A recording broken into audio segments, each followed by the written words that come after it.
Welcome to WP-Tonic, episode 14.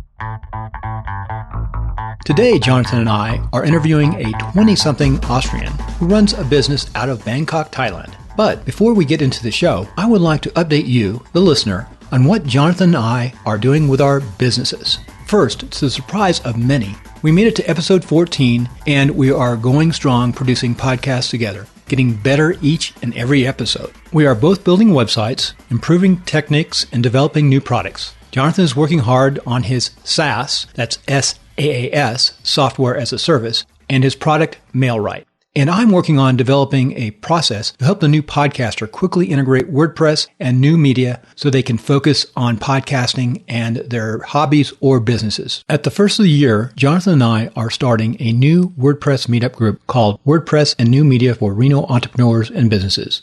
The meetup will be oriented towards the small business owner and how they can better utilize WordPress and new media in their businesses, which will complement the current Reno WordPress meetup group, which is oriented more at the technical side of WordPress, diving into PHP, which is server-side script language designed for web development, and HTML, which is hypertext markup language. Again, our new club is really oriented towards the user and not the programmer, and how that user can take this knowledge and really extend their business, whether it's that small coffee shop or manufacturers who are maybe building a feeding system for cattle, a pet store or a veterinarian, whatever it might be. We're designing tools and systems to make it easy for you to succeed online with WordPress and new media. So you're going to hear more in the future from us, Jonathan and me, on WP-Tonic and Timelines of Success. So we look forward to 215 and getting out there and helping a lot of our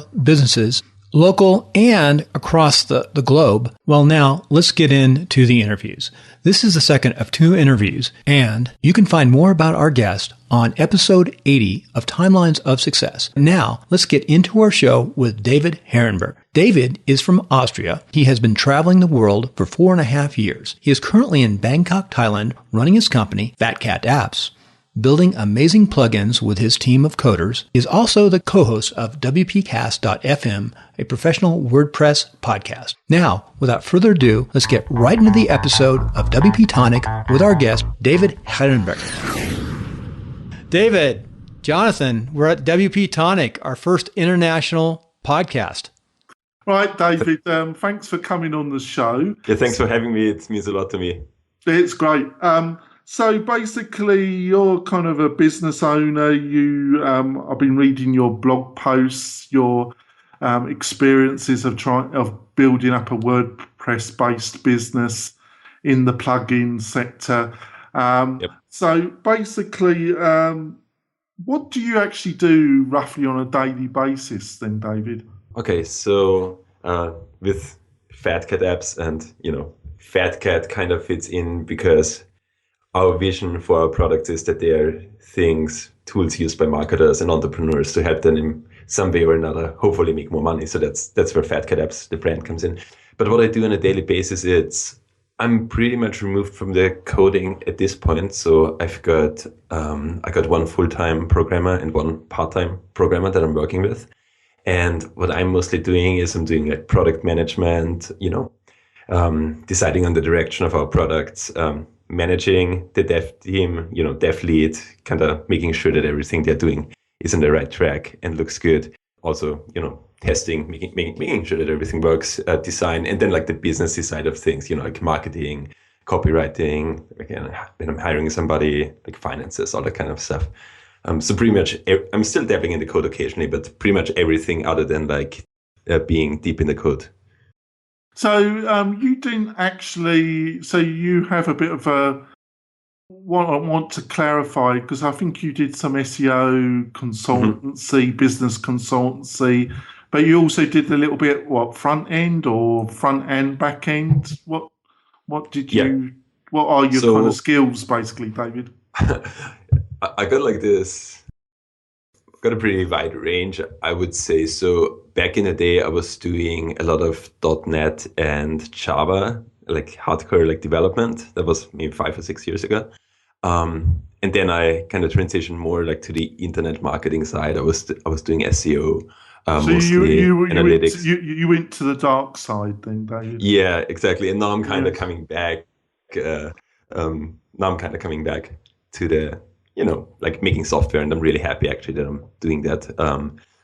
I did enjoy SEOs in some way, but I think it's really nice to actually be building products that people use instead of just driving traffic to random websites that you may or may not care about. So I'm really happy about the decision to do like something more tangible. Well, you got two very useful kind of background experience skills for actually that are quite important for the running of your business, really, aren't they? Yeah. So I think that's really good news. So obviously when was it when you first got into utilising WordPress and you really got interested in the kind of business opportunities that WordPress could offer? When did you kind of realise that this was a place where you thought you could build up something, and really commit yourself? Okay, so I've been using WordPress as a user for almost 5 years or so, and I've always loved WordPress. I've loved the simplicity, I love the plugins.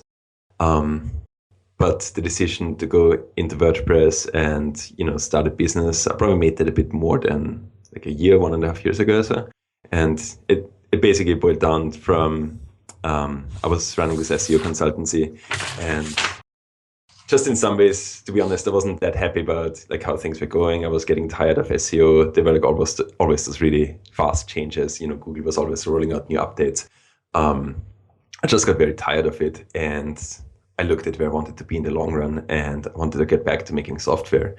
And I did a little bit of research, and I liked to use WordPress already. I was a big fan, and it just turned out that there was a pretty promising looking opportunity in the WordPress space. So that's why I decided to WordPress. So that was 1.5 years ago. So I sent you some questions, but I think we do, at the time, we don't appreciate this. It's painful. But on reflection, I can honestly say this, David, I've actually learnt the most from my mistakes that I've made in business.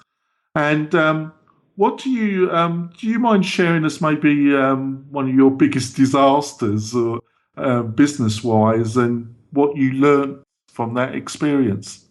Okay, so I wouldn't quite call it a disaster, but I think in general for me, so I'm in Bangkok right now, and for me, I'm a young single guy. I don't have a family, so it's easy for me to travel around. So when I got started, for me, there was this really big motivation is where I wanted to be, quote, location independent, and I wanted to be able to live where I want. And, I lived in Vietnam last year, and I lived in Bali the year before.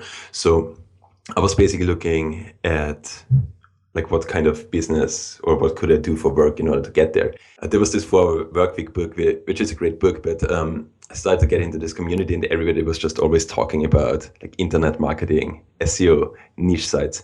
I think it was really valuable to me, to where my business is right now, to learn all the skills. But I think there was a bit too much focus. I focused a bit too much on the marketing and the internet marketing and also SEO side, with me eventually starting the SEO consultancy, instead of just realizing that I should focus more on this skill set of me being really good with technology. So I think a mistake was that I should have probably not started the SEO agency. I think I should have gone straight to technology when back when I did that. Yeah, I think. Hey, Jonathan, can I just break in for a second? I was, from the business aspect, I was going to ask you how you ended up in Bangkok, and you sort of explained it. How do you like working overseas or away from Austria? Yeah, I love it. So Austria is a great country, but it's a little bit small. There's like 8 million people there. So I've been living overseas for 4.5 years, and it's mostly been in Southeast Asia, but also some other parts of Europe.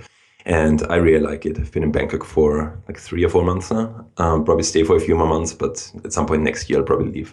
Bangkok's a great place. So where are your programmers? Where are your coders? One of them is in Morocco and the other one is in Vietnam. So I actually met him in person when I was living in Vietnam. Oh, very good. Thanks. I just wondered how it was working out being overseas. There's probably some benefits. So here would be some drawbacks, especially in the WordPress community. Almost almost everything or like all of the big events are happening in the US. So I'm definitely missing out on some connections that I could be making. But still, me being from Europe in general, it wouldn't be that easy to just go to the US and set up shop there. So that's a drawback. I think even if there would be a drawback even if I would be in Europe. Yeah, that's an interesting point, David, because one of the unsaid, I won't say rules, but things that go around is that you develop your community, you develop your plugins, you do your free plugins. Then you do your premium plugin. Shane of Modern Tribe, I've had a couple of discussions with him, and hopefully he just had a baby, and he did agree to come on the show, but then he said he was too busy, which is understandable. They did their free calendar, and then it got really popular, and then they did their premiere. Which I think has got over 1 million downloads. But they've been very involved in going to all the word camps, and you build your following. But you really didn't do any of that, really, did you? You just went straight into the kind of, we're selling a commercial WordPress plugin and it's really good, and you just went for it, didn't you? Yeah. You did a lot of research by reading your blog Right. posts. You did a lot of research. Yeah. But can you go into a bit about that? Why you chose the table, pricing tables? Sure. Yeah. So there's a free plugin as well in the directory, which has I think 65. I apologize. Yeah. So it's got 65,000 downloads. It's been around for a bit more than a year. So I'm pretty happy about those numbers. It's just a very simple. So I was scratching my own itch, right? I was having this pain point of, I was trying to set up pricing tables and I just didn't find a good solution. And I thought to myself, there's got to be a better way to do it. And it looked at, there was at least like a little bit of demand for a pricing table plugin. And then the other thing was that it wasn't like a grand, super complicated, it wasn't like an e-commerce type of thing where there's just a lot of work involved. It was a fairly simple plugin that I could build fairly easily. And I built it myself. I took my programming knowledge, got up to speed with PHP and WordPress and built it myself. So yeah, it's a combination of scratching my own itch, knowing that there was some kind of demand, and also knowing that it was a fairly simple project that I could launch fairly soon, because there's no point in like developing something for 2 years and not launching. Yeah, that, going rapid. We hopefully we're not having any technical troubles, because Bill, we've lost his video actually. Oh. No, you didn't lose my video, did you? Yeah. But you're there, but that's great. Okay, so you're still recording. I know. Just go bouncing back and forth. We got it going. Everything looks really good on sound. So great interview. It's amazing how far away we all are and how well it's working. Oh, great. So I apologise. Obviously, on reflection, you have had the free plugin and you've talked about that. I must have had a little bit of a brain fart. I'm getting old, David. That's Can you guys see me now? No, you're still. That's strange. Well, it's better actually, Bill. No, I was playing around with my cameras, so who knows what happened. My web cameras are going from HD to. I thought you were gonna. Oh, he's back again. Oh, you can see me now. Yeah, it's strange. You couldn't see me before. Right. So, what do you see as your greatest opportunity in 2015? Okay, so I've launched this new plugin called Easy Opt-ins. Which makes it really easy to set up email opt-in forms for like MailChimp or Campaign Monitor, or also soon Aweber and a couple of other providers. And I just launched the first version a couple of weeks ago. I think there's a lot of opportunity in that space. And I believe that that's my biggest opportunity for next year. Keep building out that plugin. Hopefully it's going to get a lot of traction. I think it's a good product, so I'm very excited. Yeah, I was extremely interested that because it's another, when you first announced that you were entering that sector as well, I thought, wow, it's quite a competitive sector. Even Gravity Forms provide a plugin, don't they? But then I thought about it. I agree with you that there does seem to be a fair bit of competition, but I think it's very similar to the table market. The competition I've been frustrated with the competition, with the present solutions. They don't seem that flexible, and I have found them because I've utilised your table product not only on client websites, but I'm using it for my own SaaS that's great business, which I've built in WordPress, and cool. your tables is what I'm using. Nice. So that's great to hear. Thanks, man. Yeah, because I was utilising another product, and I just found it a bit clanky. I won't name it, and then I came across your product, and I've been extremely happy with it. I think it's you and your programmers have done an excellent job, David. Thanks, man. And actually, I do think it could still improve a lot, especially on the back-end user interface, because right now it's very abstract, right? So you set up the pricing tables and you get a rough idea of what the layout is going to be like, but you don't really see what it's exactly going to look like. And that's something that I would love to change at some point. But right now I'm just kind of going full force on this Easy Opt-ins project. And that's what that is doing, right? Like you've got a live preview where you see exactly what your opt-in form is going to look like on your site. Yeah, you have spoken about it, and I do understand. But I think from an initial launch, I think it's quite polished. I've seen a lot worse with an initial launch product. What's the major thing that you've learned through this year, David? So at least for me, and I've been talking to a lot of other entrepreneurs who go through that as well, is stuff just always takes longer than you want it to. You're going to be like, oh, I'm going to launch this new thing and it's going to be ready in 3 weeks from now. And then 2 months later, you still haven't launched because, maybe it's delayed on the development side or there's some kind of problem. And I think I'm not the only one going through that. It just always, you're always or at least me, I'm always very optimistic with my timelines. And then those things don't really work out and in those timeframes. And then I'm very frustrated. So I think that's been a big takeaway for me is that with Easy Opt-ins also, the project has just been going on for way too long. I've wanted to launch that 5 months ago or so, and it's just been delayed. Well, it's taken me almost 2 years to get my product ready to go. It's called Mel-Right, RIGHT.com. And it's using WordPress. We do boutique email marketing. For the veterinarial market, and we also we provide a social media calendar which we populate once a month with animal related stories. It's aimed at that market, and I'm just in the middle of having some beta veterinary trying it out and just trying to go through all the bugs. There's always seems to be bugs.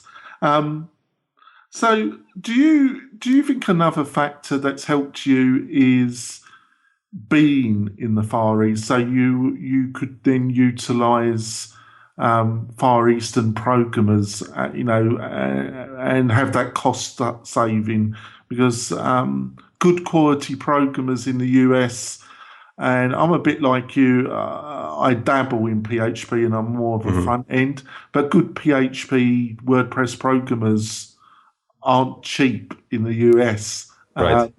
So has that been a key factor that's enabled you to do this, David? So the first version I launched, I built myself. So I guess I would have gotten there without those as well. And I actually had a guy from Eastern Europe. I think still to this point, the majority of the paid version of Easy Pricing Tables was built by that guy, the additional features. So it hasn't just been, Asian developers. But yeah, I know I've just been in this environment of people heavily, outsourcing for years. And the company I used to work for, we were outsourcing a lot too. And of course, being on the ground and being able to meet with my Vietnamese program in person, for example, made a big difference as well. So yeah, it isn't easy to find good developers, no matter, I think, if you're looking at the US or if you're looking at, lower income countries, and they're not always, somebody who's really, really top-notch program in Vietnam probably also makes starts at like $3,000 or $4,000 a month, which is still much cheaper than the US. But in some ways you do get what you pay for. So somebody who's lower, who's getting paid less, is also going to need more guidance and more QA. That's got to be a good chunk of change in Vietnam, $3,000 to $4,000. Oh yeah. The average income is probably 300 or so. Yeah, I have 2 Vietnamese programmers, but I have a US lead developer that who keeps eye on the project, and everything you've just said is true. But we're utilising intermediate level Vietnamese programmers, and it's worked out well. But they need constant. There's more bug fixing. And they need a lot of hand holding, which I do, or my lead tech does. But he does more of imperial checking of the code quality in GitHub and find that the version control is kept up, because they do tend not to be that eager about version control. That's caused a few problems. I've learned that the hard way. That's a key thing you've got to stress, isn't it, David? We are going to have version control. Yeah, it's working quite well for me at this point. But yeah, I think when you get a programmer who is not used to using version control, initially you get them to use it and they're going to be confused, and maybe they're not going to use it properly. But yeah, just gotta stick with it. It is getting a lot more common though, so even like entry-level programmers from Vietnam at this point, a lot of them are familiar with, Git. Yeah.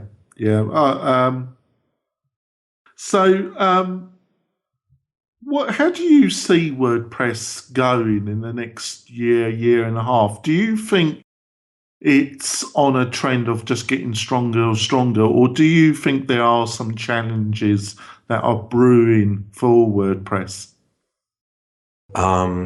So I think they're gonna keep, growing in terms of market share. So I think I'm pretty confident over the next couple of years that WordPress is gonna, keep getting bigger and keep growing. I think it's interesting to look at WordPress competitors. In particular, say something like Shopify. Shopify it's a completely different thing, right? It's hosted software as a service. It's not open source.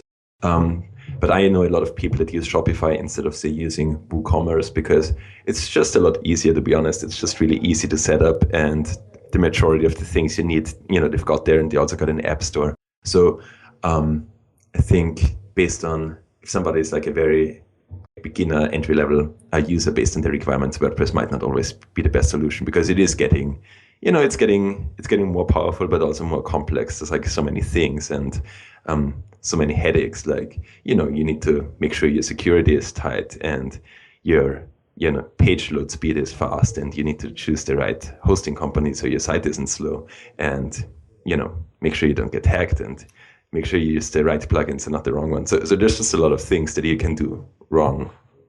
Yeah, I totally agree with you. I don't see the actual competition coming from Joomla or Drupal. I think both of those will still be around, but I think they're going to find it because of the increased strength of WordPress. I think both of those open source competitors are going to find it hard to build up market share. But on the other hand, I'm not saying they're just going to disappear. And I've got a reasonable experience with Expression Engine, and that's the same. That tends to just be utilised by agencies. One of the factors I was going to ask you, Dave, is why did you not decide? You decided that you're going to go into the WordPress plugin market. Why did you decide not to utilise a marketplace to market that plugin? Why did you decide that you were gonna sell direct? What was? So I was talking to a couple of people that had success with a similar business model as I ended up using. One of them is John Turner from SiegeBird. He's got a coming soon page plugin. So there was a couple of people like that were having success using that business model. So I knew that there was a good chance of me making it work. And the other thing was that when you look at marketplaces like Code Canyon, it's just I just don't love them, So first of all, the prices there are much lower. So right now, my easy pricing tables premium starts at $29. I think if this would be on Code Canyon, it would be like a $19 product. And then Envato would, I think, take like 40 or 50% of that. Oh, yeah, so, yeah. so that's an incredible difference in terms of revenue. So I would be looking at making 10 or 15 instead of making 29 per transaction. So it was a financial thing, but also there's a lot of mixed quality products on there. There's some amazing products on both ThemeForest and Code Canyon, but then there's also some products that, have barely functional code and they have really terrible support. And I believe there's no automatic updates either when you buy something on there, and you can just like roll out the automatic updates, which kind of results in a bad user experience. Yeah. So to me, it was just I never really considered using Code Canyon because of that. I didn't want to compete on price. I basically wanted to position myself as like a premium product. Yeah, I think you made the right choice, and you just explained your rationality very clearly, David. I was at WordCamp San Francisco a couple of weeks ago, and I asked Matt a question about this when he did his presentation, and he asked for questions from the audience. And I asked him why Automatic didn't enter the kind of premier market, because I think, and he was very gracious in his answer, but he gave the impression that they weren't going to do that, and it was related to his philosophy that a lot of this should be offered for free. But I personally, he is one of the founders of WordPress, and he is the CEO of Automatic. But personally, I think it's a mistake, because I think if WordPress entered the marketplace and put down real standards and like put their stamp, we will sell your things, but if you meet these certain criteria, you'll get kind of like a 5-star endorsement from this commercial market that's run by WordPress. I think it would drive standards up in all marketplaces that are dealing with WordPress. What do you think about that? I agree with you, and it's funny that you bring it up, because I actually had this conversation with somebody else yesterday on Skype. I think it would be a great thing. I think it would be great for WordPress users, and I think it would also be great for people like me, because I would think that by having officially approved plugins in there, and maybe allowing one-click install from within the dashboard without somebody having to go to my marketing page, pay for it there, download it, and then upload it to the site, you're just going to remove a lot of friction. So I think more people are going to would end up using premium plugins if they would do that. And I would be very happy to, pay a certain percentage of my sales to Automatic if that means that they're helping me drive sales. So I think it would be a great thing, and I could see them doing it at some point. It does seem like Matt is not, at least what he's saying, it doesn't seem to be like that excited about it for maybe the kind of like open source licensing reasons. But I think because also like, Shopify is doing it, and so a lot of kind of competitors are doing similar things as well. I think it would be a good solution for them. I think it would be good for users, and I think it would also be good for developers like me.